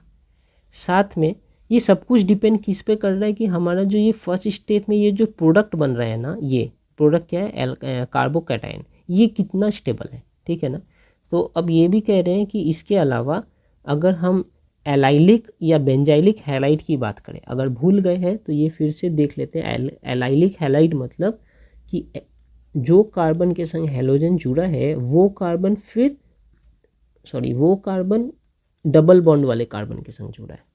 जो कार्बन, ये वाला कार्बन है, जो कार्बन के संग हैलोजन जुड़ा है वो कार्बन डबल बॉन्ड वाले कार्बन के संग जुड़ा है, ठीक है, तो इसे हम कहते हैं एलाइलिक हैलाइड। बेंजाइलिक हैलाइड, जो कार्बन के संग हैलोजन जुड़ा है वो कार्बन एक बेंजीन रिंग के साथ जुड़ा है, तो इसे हम कहेंगे बेंजाइलिक हैलाइड, ठीक है।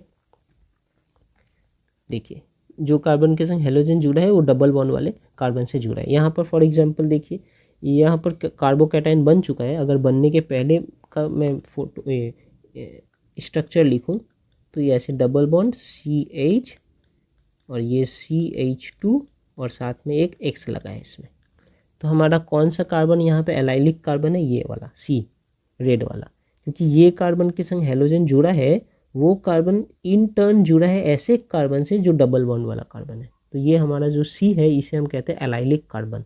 एलाइलिक कार्बन के संग हैलोजन जुड़ा होता है तो उसे हम कहते हैं एलाइलिक हैलाइड। देयरफॉर ये हमारा एक एलाइलिक हैलाइड था। इस एलाइलिक हैलाइड से अगर हमारा X निकल कर बाहर चला जाए तो क्या होगा, ये कैटायन बन जाएगा, यहाँ पर ये C के ऊपर एक प्लस आ जाएगा, कैटायन बन जाएगा, तो ये रहा वो कैटायन जो यहाँ पर दिया है फोटो में। अब ये कैटायन जो है ये रेजोनेंस दिखा सकता है, क्योंकि ये अगर इलेक्ट्रॉन जो या बॉन्ड के थे वो यहाँ से उठकर यहाँ आ जाए तो पिक्चर ऐसा कुछ दिखेगा, और ये फिर 2 इलेक्ट्रॉन यहाँ से उठ के यहाँ आ जाए तो पिक्चर ऐसा कुछ दिखेगा। ये दोनों का अगर एक साथ देखें तो क्या पता चल रहा है, C के एक बार इस C के ऊपर चार्ज है प्लस, एक बार इस C के ऊपर चार्ज है प्लस।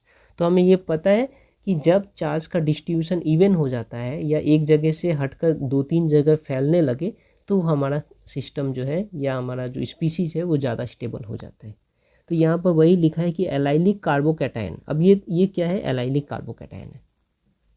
तो allylic carbocation stable due to resonance, ठीक है ना। ओके, यहाँ पर ये हमारा C जो है ये एलाइलिक कार्बोकैटायन है, यहाँ पर ये वाला C एलाइलिक कार्बोकैटायन है। ऐसा कैटायन जो ऐसे कार्बन के संग जुड़ा है जो डबल बॉन्ड वाले से जुड़ा है, ओके ऐसा। सिमिलरली नीचे में हम बेंजाइलिक हैलाइड देख लेते हैं। बेंजाइलिक हैलाइड कैसा होता, ये जैसे यहाँ पर हमने दिखाया था CH2X जुड़ा है और साथ में बेंजीन रिंग है। तो यहाँ पर हमारा बेंजाइलिक कार्बन कौन सा है, ये वाला, ऐसा कार्बन जो हैलोजन के संग जुड़ा है और खुद बेंजीन रिंग के संग दूसरी तरफ जुड़ा है, ठीक है। तो ये हो गया हमारा बेंजाइलिक हैलाइड। इस बेंजाइलिक हैलाइड का अगर मैंने X हटा दूँ तो ये फिर बेंजाइलिक कैटायन बन जाएगा, वही ये बना है यहाँ पर देखिए। अब इस बेंजाइलिक कैटायन में क्या हो रहा है, फिर से रेजोनेंस देखने को मिलता है। ये इधर से इधर ऐसे जैसे इलेक्ट्रॉन की मूवमेंट्स है यहाँ पे एरो से दिखाया गया है, तो हमारा चार्ज डिस्ट्रीब्यूट हो रहा है, घूमता रह रहा है, एक बार इस C के ऊपर, फिर एक बार इस कोने पे, फिर एक बार इस कोने पे, फिर एक बार इस कोने पे, फिर C के ऊपर, ऐसा चल रहा है। फिर इसमें स्टेबिलिटी ज़्यादा है, तो क्योंकि स्टेबिलिटी ज़्यादा है तो ये सब अच्छा रिएक्शन करेंगे। तो यही यहाँ पर लिखा है कि allylic and benzylic halide also have high stability due to resonance, hence they also show high reactivity towards SN1 reaction.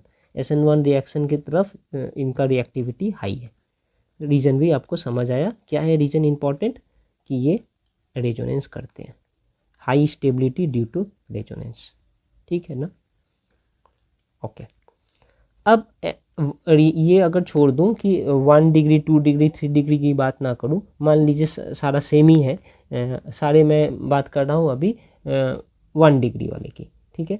तो सारे में ही अगर 1 डिग्री है तो फिर किसका रिएक्टिविटी ज़्यादा होगा। जैसे ये कार्बन है, ये 1 डिग्री कार्बन है ऐसा, जिसमें I लगा है, और यहाँ पर एक कार्बन है, बाकी है हाइड्रोजन है। ये 1 डिग्री कार्बन है, 1 डिग्री एल्काइल हैलाइड है। दूसरा भी फिर एक 1 डिग्री एल्काइल हैलाइड बना रहा हूँ, ये इसमें ब्रोमीन लगा है। और एक तीसरा 1 डिग्री बना रहा हूँ, इसमें क्लोरीन लगा है, ये C, ये H। यहाँ पर ये जो सेंटर में है ना, यहाँ पर C है, मैं दिखा नहीं रहा, आपको पता है यहाँ पर C होता है। यहाँ पे एक C है, ये यही C के संग तो हेलोजन लगा है, और यहाँ पर एक C, फिर H और यहाँ पर फ्लोरीन है। तो अगर अब आपसे पूछा जाए कि इनमें से, ये सारे ही तो 1 डिग्री एल्काइल हैलाइड है, इनमें से सबसे ज़्यादा रिएक्टिव कौन सा है। ऑब्वियस सी बात है, हमने पहले ही पढ़ चुका रिएक्टिविटी, आयोडीन ज़्यादा रिएक्टिव है, क्योंकि इनका जो बॉन्ड लेंथ है ये ज़्यादा है, क्योंकि आयोडीन का साइज़ बड़ा है। तो वही सारी बातें यहाँ पर लिखी है कि reactivity for a given alkyl group, अगर एल्काइल ग्रुप फिक्स्ड है तो फिर रिएक्टिविटी कैसे इंक्रीज होगा, सबसे ज़्यादा इनका है, फिर इससे कम इसका, फिर इससे कम इसका। ऐसा क्यों, एटॉमिक साइज ऑर्डर क्या है, आयोडीन का सबसे बड़ा, ब्रोमीन, फिर क्लोरीन, फिर आयोडीन, फ्लोरीन सबसे छोटा। बॉन्ड लेंथ की बात करें तो फिर इनका बॉन्ड लेंथ ज़्यादा, इनका उससे कम, इनका उससे कम, इनका सबसे कम। स्ट्रेंथ की बात करें तो फिर उल्टा हो जाएगा, जिनका बॉन्ड लेंथ कम है उनका स्ट्रेंथ ज़्यादा है, इसलिए देखिए सारे एरो रिवर्स हो गए, इनका स्ट्रेंथ ज़्यादा, इनका स्ट्रेंथ कम, इनका स्ट्रेंथ कम, इनका स्ट्रेंथ सबसे कम। और जिनका स्ट्रेंथ सबसे कम उनका रिएक्टिविटी सबसे ज़्यादा, फिर हमारा ऑर्डर रिवर्स हो गया, ऐसा ऐसा ऐसा ऐसा। देयरफॉर यही वाला रिएक्टिविटी का ऑर्डर ऊपर यहाँ लिखा गया है, ठीक है ना। ओके, 1 डिग्री 2 डिग्री की बात करें तो SN1 रिएक्शन में सबसे ज़्यादा रिएक्टिव 3 डिग्री है, फिर 2 डिग्री, फिर 1 डिग्री, और फिर मिथाइल हैलाइड, ठीक है। और अगर हमारा ऑर्डर सेम रखे, किसी एक ऑर्डर को फिक्स लेकर चले, तो आयोडीन वाला एल्काइल हैलाइड सबसे ज़्यादा रिएक्टिव है, फिर ब्रोमीन, फिर क्लोरीन, फिर आयोडीन। उम्मीद करता हूँ आपको ये बात समझ आ रही होगी। अब एक SN1 रिएक्शन का एक एग्जाम्पल देख लेते हैं। तो ये रहा हमारा एक कौन सा डिग्री आप खुद बताइए, ये वाला एक कार्बन है जिसके संग ब्रोमीन लगा है, और इस कार्बन के संग कितने कार्बन है, 1 2 3, देयरफॉर ये 3 डिग्री एल्काइल हैलाइड है। इस 3 डिग्री एल्काइल हैलाइड में क्या होगा, फर्स्ट स्टेप कि ये ब्रोमीन निकल कर बाहर जाएगा और ये कार्बोकैटायन बन जाएगा। देखिए यहाँ पर लिखा है फर्स्ट स्टेप ऐसा था, ब्रोमीन निकल कर बाहर गया, ये कार्बोकैटायन बन गया।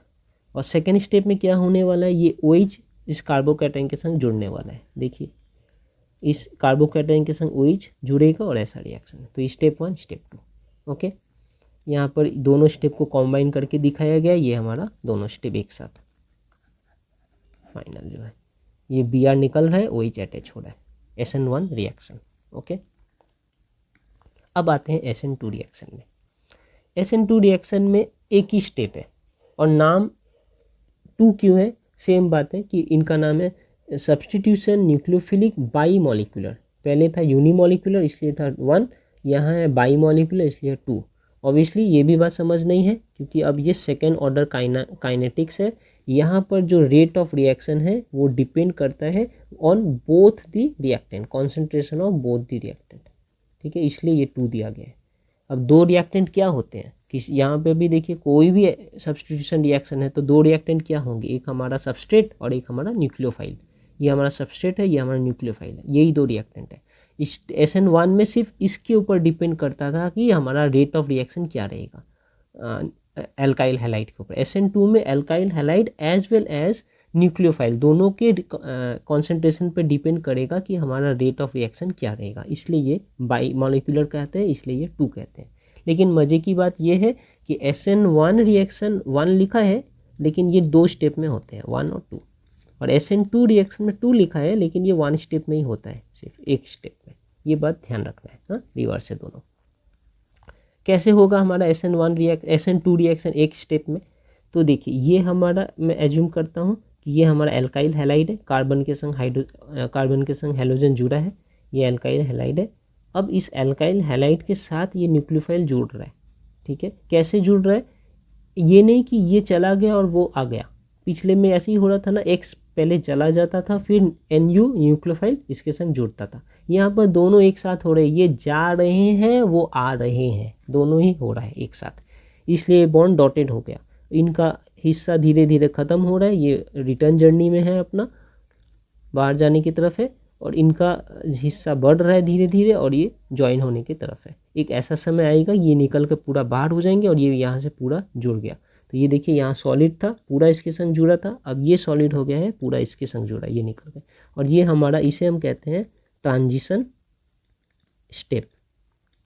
स्टेप नहीं कहेंगे, स्टेज कह सकते हैं, ट्रांजिशन स्टेज, क्योंकि स्टेप इसमें है ही नहीं, 1 स्टेप है। ट्रांजिशन स्टेज, यहाँ पर ये मूव हो रहा है, इस तरफ से इस तरफ बन रहे हैं, ठीक है ना, तो इसे हम ट्रांजिशन स्टेज कहते हैं। ये पिक्चर आपको, ये जो स्टैंडर्ड यहाँ पर लिया गया, ये आपको पता है पहले से, मैं फिर से एक बार कह देता हूँ, ये जानना बहुत ज़रूरी है, क्योंकि अभी हम जितने भी हम ये कंपाउंड्स देखेंगे, ये इस टाइप के स्ट्रक्चर हमें समझना ज़रूरी है, तभी बाकी अच्छे से समझ आएगा। क्या हो रहा है यहाँ पर वो एक बार देखते हैं। तो हमें ये पता है कि हमारा जो कार्बन sp3 हाइब्रिडाइज्ड कार्बन होता है, उसमें वो कार्बन 4 बॉन्ड बना सकता है, तो 1 2 3 4। अब ये इसका शेप क्या होता है? इसका शेप होता है टेट्राहेड्रल। तो इसका ये मतलब है, आप ऐसा समझ सकते हैं कि ये हमारा सेंटर में एक कार्बन रखा है, इसके सर पे, इसके ऊपर एक बॉन्ड यहाँ पर बनेगा, यहाँ पर एक बॉन्ड बनेगा, और फिर एक बॉन्ड बनेगा जो पेपर से बाहर है, प्लेन ऑफ द स्क्रीन से बाहर की तरफ है, और एक बॉन्ड बनेगा जो प्लेन ऑफ द स्क्रीन के अंदर की तरफ है।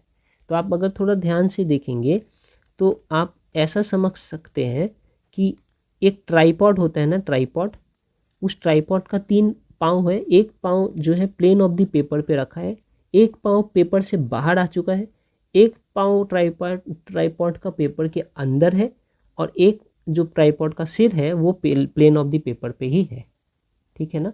तो जो प्लेन ऑफ द पेपर पे रहता है उसे हम सॉलिड लाइन से, एक स्ट्रेट लाइन से ऐसे डिनोट करते हैं। जो प्लेन ऑफ द पेपर से बाहर की तरफ है वो एक ऐसा बोल्ड सॉलिड लाइन से डिनोट करते हैं, ऐसा पूरा बोल्ड। और जो प्लेन ऑफ द पेपर के भीतर की तरफ है वो एक डॉटेड ऐसे डैश लाइन से डिनोट करते हैं। तो आपको ये समझना है कि ये एक ट्राइंगल जैसा बन रहा है, ठीक है। ये हमारा प्लेन ऑफ द पेपर पे, ये पेपर से बाहर है, ये पेपर से अंदर है। बेसिकली ये ट्राइपॉड का 3 पाँव है, और ये हमारा कार्बन सिर है, मैंने बीच में सेंटर है, और ये ट्राइपॉड के ऊपर का सिर है। ये हो गया हमारा स्ट्रक्चर टेट्राहेड्रल। अब इस टेट्राहेड्रल को मैं घुमा कर ड्रॉ करूँ तो ऐसा भी ड्रॉ कर सकता हूँ। ये अब अगर सेम कंसेप्ट के संग आप आगे बढ़े तो आपको यहाँ पर क्या समझ आएगा, हर बार क्या होने वाला है, दो जो 4 बॉन्ड बनाते हैं ना कार्बन, उसमें से 2 bond plane of the paper पे ही रहने वाला है। जैसे ये ऊपर वाला सिर और ये एक और लेग, ये दोनों leg plane of the paper पे है। एक पाँव जो है प्लेन ऑफ द पेपर से बाहर की तरफ, और एक पाँव प्लेन ऑफ द पेपर के अंदर की तरफ, ठीक है ना। तो जस्ट जैसे ट्राइपॉड 3 पाँव पे खड़ा रहता है, ये भी 3 पाँव पे खड़ा है, एक प्लेन ऑफ द पेपर पे है। अगर मैं प्लेन ऑफ द पेपर ऐसे बनाऊँ यहाँ पर, तो एक प्लेन ऑफ द पेपर पे है और ये भी प्लेन ऑफ द पेपर पे है, ये प्लेन ऑफ द पेपर के अंदर है और ये प्लेन ऑफ द पेपर के बाहर है। ऐसे ये 3 पाँव पे हमारा ट्राइपॉड खड़ा है सिर को लेकर अपना। अब इसे मैं अगर थोड़ा रोटेट कर दूँ तो ऐसा दिखेगा, ये एक प्लेन ऑफ द पेपर पे, ये प्लेन ऑफ द पेपर पे, ये स्क्रीन से बाहर और ये स्क्रीन के अंदर। ऐसे आपको इसे इमेजिन करना है कैसे ये पाँव है, ये पाँव है हमारा ट्राइपॉड का 1 2 3, ठीक है। ये ट्राइंगल जैसा एक शेप बन रहा है, 3D स्ट्रक्चर है। यहाँ तक आपको समझ आया है, ओके। तो यहाँ पर क्या हम कहना चाह रहे हैं, ये सब बातों से ये कहना चाह रहे हैं कि जब यहाँ से ये जुड़ रहा है, जब नहीं जुड़ा है तो क्या हो रहा है, ये हेलोजन यहाँ पे है और सारे जो लेग है वो इस तरफ है, ठीक है, इस तरफ हेड के नीचे। ऑब्वियसली ऐसा हेड है तो लेग सारे नीचे की तरफ रहेंगे, ये ऐसा ही है। अब जब यहाँ पर हेलोजन ये न्यूक्लियोफाइल यहाँ से जुड़ने लगा तो अब इनको ये 3 जो पाँव थे इनको इधर से तो रिपल्सन आ रहा था इसलिए ये नीचे की तरफ थे, अब इधर से भी रिपल्सन आने लगा है तो अब ये कहाँ जाएंगे, अब ये बीच में खड़े हो जाएंगे ऐसे डर के। इधर से भी इन्हें डर लग रहा था तो ये पीछे की तरफ भाग रहे थे, जब इधर से भी इन्हें डर लगेगा तो ये अब और इधर पीछे जाएंगे, लेकिन पीछे तो एक्स है तो ये क्या करेंगे, बीच में आके खड़े हो जाएंगे ऐसे, ठीक है ना। इसलिए यहाँ पर देखिए बॉन्ड तीनों बीच में। ये इसके कैसे समझेंगे, क्या बॉन्ड बना रहा है अभी, ये एक प्लेन ऑफ द पेपर पे पूरा चीज़ पड़ा है एक साथ। मान लीजिए ये हमारा प्लेन ऑफ द पेपर अगर मैं ऐसे बनाऊँ तो ये हमारा कार्बन का ऐसा ऐसा ऐसा तीनों ही ऐसे है, ठीक है ना।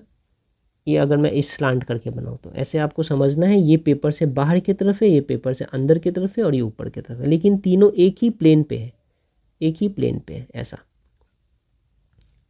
ठीक है, बिल्कुल खड़ा हो गया सीधा ऐसे एक प्लेन पे, ठीक है। आप ऐसा समझ सकते एक एक व्यक्ति इधर मुख करके खड़ा है, उनका एक पाँव स्क्रीन के बाहर है, एक पाँव स्क्रीन के अंदर है और ऐसे बिल्कुल खड़ा है इधर मुख करके, ठीक है, ऐसा समझ सकते हैं आप। थोड़ी देर बाद क्या होगा,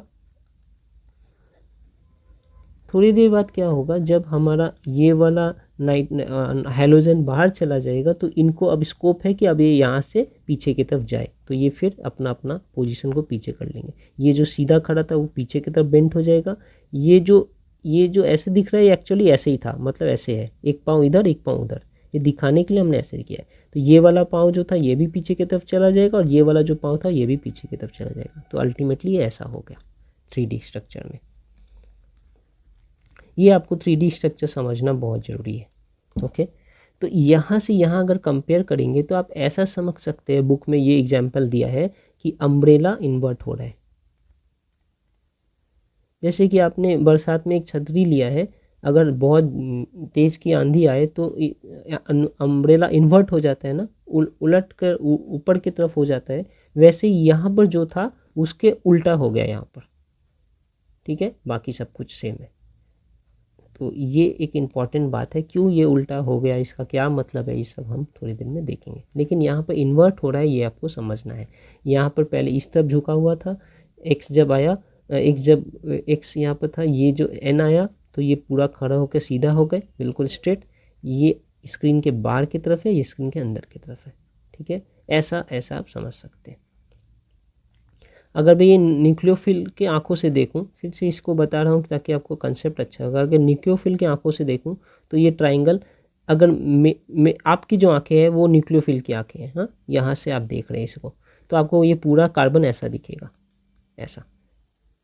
अब जब न्यूक्लियोफिल पूरा जुड़ जाएगा, मतलब आपकी आंखें और न्यूक्लियोफिल की आंखें सेम है, तो न्यूक्लियोफिल जब इस कार्बन के संग पूरा ऐसे जुड़ जाएगा सामने न्यूक्लियोफिल, तो आपका ये वाला लेग भी पीछे की तरफ चला जाएगा, ये लेग भी पीछे की तरफ और ये लेग भी ऐसे पीछे की तरफ चले जाएंगे, तब ये ऐसा दिखेगा। आप न्यूक्लियोफिल की आंखों से देखिए तो ये सब पीछे की तरफ चले गए, ओके। तो ये बात है। और यहाँ पर जब थे तो सब न्यूक्लियोफिल की तरफ आए हुए थे, जब बॉन्ड नहीं बना था तब।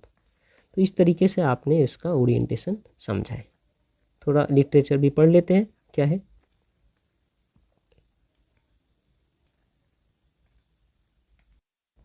तो in SN2 reaction shown above, the incoming nucleophile NUI interact with alkyl halide causing carbon halide bond to break and the new bond is formed between carbon and attacking nucleophile जो है NUC, ठीक है। वही बात कह रहे हैं, sorry, कि यहाँ पर ये वाला बॉन्ड ब्रेक हो रहा है और ये वाला बॉन्ड जुड़ रहा है। These two processes take place simultaneously in a single step and no intermediate is formed. बीच का कोई प्रोडक्ट नहीं बन रहा है, कोई इंटरमीडिएट नहीं बन रहा है, इसी के लिए ये रिएक्शन सिंगल स्टेप में ही होता है। इसे हम कहते हैं ट्रांजिशन स्टेज, आपको देखने को मिलेगा। As the reaction progresses, the bond between nucleophile and carbon starts forming. The bond between carbon and halogen starts becoming weaker. As this happens, all the carbon alkyl bond of the substrate starts moving away from the attacking nucleophile. देखिए carbon and are लिखा है ना, carbon and alkyl bond starts moving away from the nucleophile. कौन सा है carbon and alkyl bond? ये वाले सारे। यहाँ पर ये यहाँ पे एक एल्काइल लगा है या हाइड्रोजन लगा है, कुछ भी एक लगा है, लेकिन कुछ तो लगा है, एल्काइल हो या तो हाइड्रोजन हो। देखिए यहाँ पर जो लगा है वो सारे बॉन्ड्स जो है इस न्यूक्लियोफाइल से स्टार्ट मूविंग अवे, दूर जाने लगते हैं। तो दूर जाकर ऐसे बन गए, और जब ये यहाँ से हट जाएगा तो इससे और दूर जाने लगेंगे, दूर जाकर ऐसे हो गए। तो हमारा जो छतरी था वो इन्वर्ट हो गया। ठीक है, तो वही बातें यहाँ लिखी है, starts moving away from the attacking nucleophile. In transition state all the 3 carbon and alkyl bond are in the same plane. Same plane हमने कहा पहले कि यहाँ पर ये ट्रांजिशन स्टेट में सारे सेम प्लेन में है, ये वाले एक ही प्लेन पे है। अगर मैं न्यूक्लियोफाइल की आंखों से देखूँ इधर से, न्यूक्लियोफाइल इस कार्बन को कैसा दिख रहा है, तो आपको दिखेगा न्यूक्लियोफाइल इस कार्बन को ऐसा दिख रहा है। इस कार्बन के जितने भी आर बॉन्ड है, कार्बन के संग आर का बॉन्ड, ये सारे एक प्लेन पे है, ये प्लेन ऑफ द बोर्ड के, ये स्क्रीन के ऊपर। अगर न्यूक्लियोफाइल ऐसे देख रहा है इसे, ठीक है, आप भी यहाँ से न्यूक्लियोफाइल बनकर देख रहे हैं इसे, तो ऐसा प्लेन पे, तो वही यहाँ पर दिख रहा है, ये प्लेन पे है एक जैसा। लेकिन हम तो साइड से देख रहे हैं इधर से, ये जो पिक्चर है यहाँ से दिखाया जा रहा है। आपकी आंखें यहाँ पर है, हमारी आंखें यहाँ पर है, तो हमें क्या दिखेगा, एक कार्बन बाहर दिखेगा, एक कार्बन प्लेन के अंदर दिखेगा, और एक कार्बन प्लेन के ऊपर दिखेगा। वही हो रहा है, ये एक कार्बन प्लेन के ऊपर है, एक बाहर है और एक अंदर है। ये आपको कैसा ओरिएंटेशन है, कहाँ से क्या दिख रहा है, ये आपको समझना काफ़ी ज़रूरी है। और ऐसे ही नोटेशन से ही आपको एग्ज़ाम में भी ड्रॉ करना है, वहाँ पर आप 3D पिक्चर नहीं ड्रॉ कर सकते। तो ये सारे नोटेशंस क्या से क्या डिटरमाइन करें, ये समझना बहुत ज़रूरी है। उसके बाद क्या कह रहे हैं, तो in the transition state all the 3 CR bonds are in the same plane and nucleophile जो अटैकिंग है एंड लिविंग न्यूक्लियोफाइल, दोनों ही, अटैकिंग न्यूक्लियोफाइल जिसे हम NU से डिनोट करते हैं, एंड लिविंग न्यूक्लियोफाइल मतलब जो छोड़कर जा रहे हैं जिसे हम X से डिनोट कर रहे हैं, are partially attach to the carbon. तो इसमें दोनों ही अटैच्ड है, ये ट्रांजिशन स्टेज में देखिए ये वाला भी अटैच्ड है, ये भी, ये है लिविंग न्यूक्लियोफाइल और ये है अटैकिंग न्यूक्लियोफाइल, दोनों पार्शियली अटैच्ड है। इस स्टेज में हमारा कार्बन के संग टोटल 5 बॉन्ड बन रहे हैं। देखिए 1 2 3 तो है ही, साथ में यहाँ भी एक पार्शियल बॉन्ड है, यहाँ भी एक पार्शियल बॉन्ड, ये तो 5 बॉन्ड्स बन रहे हैं कार्बन में, जो अनस्टेबल है। इस स्टेज को आप अलग से नहीं प्राप्त कर सकते। ये जो कंपाउंड यहाँ पर जो भी बन रहा है इसे आप नहीं निकाल सकते, ये बीच में ही रहता है, इसे हम एक्सेस नहीं कर पाएंगे। सीधा हमें या तो ये मिलेगा या तो ये मिलेगा, ये इसलिए ट्रांजिशन स्टेज है, इसलिए इसे स्टेप 1 भी कहते हैं, सॉरी 1 स्टेप रिएक्शन भी कहते हैं कि एक ही स्टेप में हो जाता है। As the attacking nucleophile approaches closer to the carbon, the CR bonds still keeps on moving in the same direction away from the nucleophile. Nucleophile से जो CR bond है वो दूर ही जाते रहते हैं till the attacking nucleophile attaches to the carbon and living nucleophile leaves the carbon. तो as a result the configuration of the carbon under attack inverts. पहले अटैक के पहले कॉन्फ़िगरेशन ऐसा था, ऐसा जो पूरे छतरी के 3 पाव इधर थे, यहाँ पर X लगा था, और अटैक होने के बाद वहाँ से X चला गया और इधर हमारा न्यूक्लियोफाइल लगा। तो कॉन्फ़िगरेशन जो है इन्वर्ट हो गया, यहाँ से यहाँ बन गया। तो this process call inversion of configuration. कहाँ मिला हमें देखने के लिए इन्वर्सन ऑफ कॉन्फ़िगरेशन? SN1 में। Okay, in transition state the carbon atom is simultaneously bonded to the incoming nucleophile NU minus and outgoing or leaving group which is X minus. Such structure are unstable and cannot be isolated. आप इसे अलग से प्राप्त नहीं कर सकते। In transition state the carbon is simultaneously bonded to 5 atoms. ये भी हमने देख लिया। और क्या लिखा है, in SN2 reaction requires the approach of nucleophile to the carbon bearing the leaving group and the presence of bulky substituents are on or near the carbon atom has a significant inhibiting property effect. यहाँ पर बस इतनी बात आप समझिए, ऊपर ही दिखाता हूँ कि ये जो न्यूक्लियोफाइल को अटैक करना है कार्बन पे, कहाँ से अटैक करेगा? ऑब्वियसली यहाँ तो हमने बहुत बार कह दिया कि इस साइड से अटैक करेगा, जिस साइड हमारा पहले से ऑलरेडी लिविंग न्यूक्लियोफाइल है उसके ऑपोजिट साइड से। ये कभी इधर से अटैक नहीं कर सकता NU माइनस SN2 रिएक्शन में, जिस रिएक्शन की अभी हम बात कर रहे हैं, तो वो हमेशा पीछे से अटैक करेगा, इधर से। अब देखिए अटैक करने के पहले इस न्यूक्लियोफाइल इस हैलोजन का क्या हाल है, इस हैलोजन का ये हाल है, ऑलरेडी यहाँ से ये एक्स चिपका है इस पे, तो इसके जितने भी और बॉन्ड्स है सब इससे अलग इस साइड में। तो अगर इसमें आर और इसमें आर लगा है तो ये सारे इस साइड में। अब इस NU को जब अटैक करना है तो ये सब आर के बीच में से जाके इसे ढूंढ कर इस एक्स सी पे अटैक करना पड़ेगा, क्योंकि बॉन्ड तो इसे सी से ही बनाना है, बाकी ये वाले आर से तो नहीं बनाना है। तो अगर ये बल्कि होगा, बड़े बड़े ग्रुप रहेंगे यहाँ पर, हाँ, तो इनको यहाँ अटैक करने में सुविधा नहीं होगा, देयरफॉर रिएक्शन जो है वो स्लो होगा। लेकिन अगर ये बड़े बड़े आर ना होकर सिर्फ छोटे छोटे एच होते, क्योंकि मैं पहले से ही कह रहा हूँ ना यहाँ पर आर भी हो सकता है एच भी, तो एच होते मतलब क्या है, ये एक मिथाइल हैलाइड है, तो छोटे छोटे हैं तो ये आराम से यहाँ फट से घुसकर ये सी पे अटैक कर सकता है।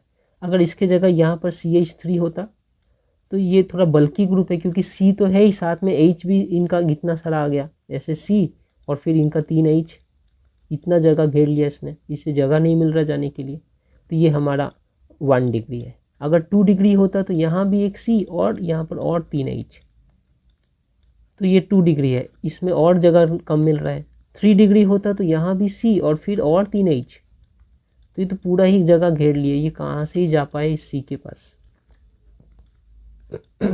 ठीक है ना, तो फिर वो और भी स्लो हो जाएगा रिएक्शन। तो आप देखिए क्या हो रहा है, मिथाइल हैलाइड होगा तो रिएक्शन सबसे फास्ट, ये अगर 1 डिग्री एल्काइल हैलाइड हो तो थोड़ा स्लो, 2 डिग्री तो और स्लो, 3 डिग्री हो तो बिल्कुल स्लो। क्यों? क्योंकि इसे जगह नहीं मिल रहा इस सी को अटैक करने का, और ये अटैक तो पीछे से ही करने वाला है, सामने से नहीं करने वाला।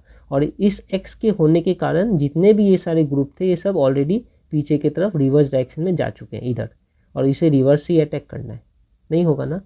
तो यही हमने देखा SN1 रिएक्शन में क्या था कि 3 डिग्री सबसे फास्ट करता है, 2 डिग्री फिर स्लो, 1 डिग्री फिर स्लो, और मिथाइल बिल्कुल स्लो, मिथाइल ग्रुप।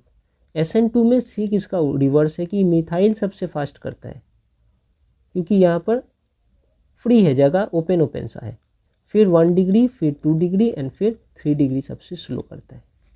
देखिए ये बातें यहाँ पर लिखी है।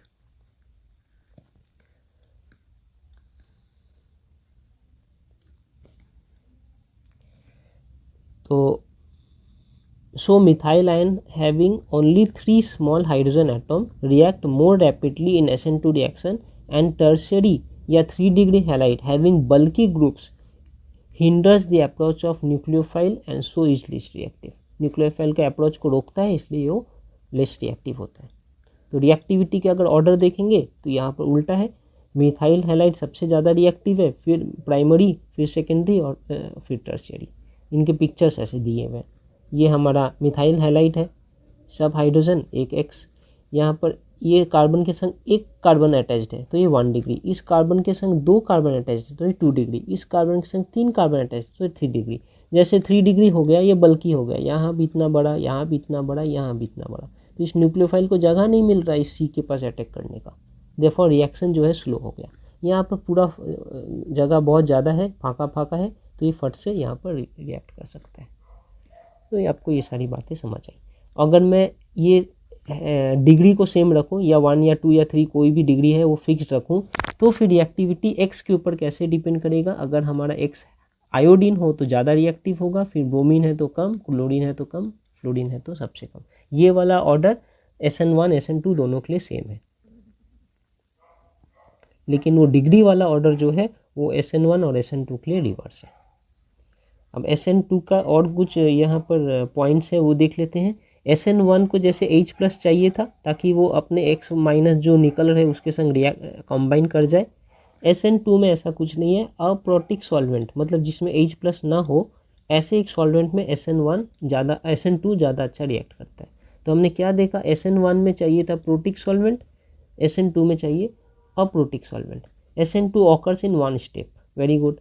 कॉन्सेंट्रेशन ऑफ बोथ सबस्ट्रेट, ये सबस्ट्रेट हमारा alkyl halide and nucleophile NU decides the rate of reaction. SN2 का रिएक्शन का रेट दोनों डिटरमाइन करते हैं, दोनों रिएक्टेंट। और क्या है, strong nucleophile is required so that it can attack with carbon atom and remove the leaving group in 1 step only. ये एक बात आपको समझना है कि एक SN1 में जब न्यूक्लियोफाइल चाहिए था और SN2 में न्यूक्लियोफाइल चाहिए था, तो ऐसा क्यों कहा जा रहा है कि SN2 का न्यूक्लियोफाइल ज़्यादा स्ट्रॉन्ग होना चाहिए कंपेयर टू SN1? क्योंकि SN1 2 स्टेप्स में हो रहा है। पहले स्टेप में उसे कार्बोकैटायन बैठे बैठाए मिल जा रहा है, ठीक है।